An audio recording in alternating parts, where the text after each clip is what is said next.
అది క్యాచ్ కాదు, కాంట్రవర్సీకి కేర్ ఆఫ్ అడ్రస్. ఐపీఎల్ 2026 సీజన్లో Royal Challengers Bengaluru RCB, Sunrisers Hyderabad SRH మధ్య జరిగిన మ్యాచ్ ఒక హై వోల్టేజ్ వివాదానికి వేదికైంది. SRH star batter Heinrich Klaasen ఇచ్చిన క్యాచ్ను బౌండరీ లైన్ వద్ద ఫిల్ సాల్ట్ అద్భుతంగా అందుకున్నప్పటికీ బంతిని పట్టుకునే క్రమంలో అతని శరీరం బౌండరీ రోప్ను తాకినట్లు స్పష్టమైన అనుమానాలు వ్యక్తమయ్యాయి. థర్డ్ అంపైర్ సుదీర్ఘంగా రివ్యూ చేసినప్పటికీ ఎస్ఆర్హెచ్ శిబిరానికి షాక్ ఇస్తూ అవుట్గా ప్రకటించడం తీవ్ర చర్చకు దారితీసింది.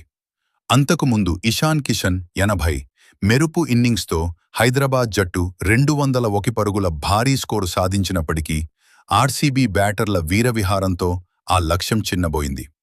కేవలం 15.4 ఓవర్లలోనే లక్ష్యాన్ని ఛేదించిన ఆర్సీబీ హైదరాబాద్పై చారిత్రాత్మక విజయాన్ని నమోదు చేసింది.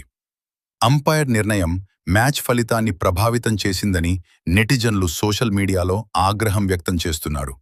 ఈ వీడియో మీకు నచ్చినట్లు అయితే మా ఛానల్ను ఫాలో మరియు సబ్స్క్రైబ్ మరియు లైక్ మరియు షేర్ చేయండి.